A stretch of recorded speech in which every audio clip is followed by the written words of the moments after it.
Скажите, как себя чувствуют наши девчонки, приехавшие туда и выходящие замуж за, ну, я не знаю, в вашем случае... Но это катастрофа. На самом деле, то, что вы говорите о развитии, что якобы женщина, получившая здесь, ну, старт, скажем так, стартовое развитие, может прекрасно развиваться далее за границей, в любой стране Европейской, Америки, Канаде, Новой Зеландии, Австралии.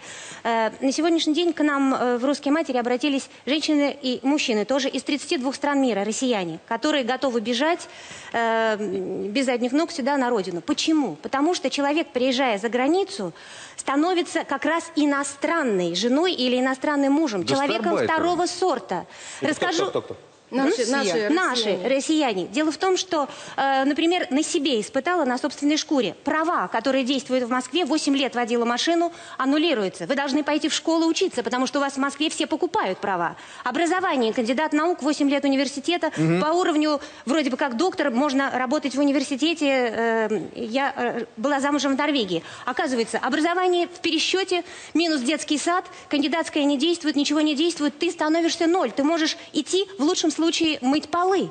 Понимаете, вот для девушки какое развитие? Может быть, девушки об этом и не думают? Может быть, разговоры о развитии Я думаю, что вот как раз брачные агентства рассказывают о неком таком, может быть, моральном развитии, может быть, там, я не знаю, что они имеют в виду, но это абсолютная иллюзия. Как практически из 300 семей, обратившихся за последний год, это катастрофа в профессиональном смысле, в духовном, абсолютное бездушие, не с кем общаться. То есть мы, привыкшие к искреннему общению, с нашими, опять же говорю, русскими мужчинами, попадаем в вакуум, в полную изоляцию. И самый главный вопрос детей. Практически все эти 300 семей и есть отцы с 5 детьми, которые бегут на территорию России, потому что здесь мы родители, мы можем жить и воспитывать своих детей, держать их на руках, а там мы, извините, скажу грубо, мы биопроизводители для Европы своих детей. Мы матки в аренду, мы неизвестно, как там нас называют, мы биомусор отработанный, который может возвращаться куда угодно, но детей, как оброк, мы должны оставить этой стране, потому что, вот юрист меня поправит, существует право почвы, ребенок, родившийся на этой территории, принадлежит этой земле. Все. Я знаю многие пары, которые едут рожать специально в Америку, чтобы у них уже в семье был гражданин Соединенных Штатов. Рассказывают ли об этом иностранные агентства вот эти? Мне кажется, что это, простите меня, при всем уважении к профессии, надо запретить такие агентства, потому что, законодательно запретить, потому что это мошенничество. И еще вот эти семьи, которые обращаются к нам за помощью, в том числе и правовой помощью, мы помогаем найти грамотных адвокатов, сталкиваются с брачным мошенничеством. К сожалению, 90% это брачные аферисты на сегодняшний день. Понятно, спасибо. Кстати, вы где регистрировали брак? В России или там?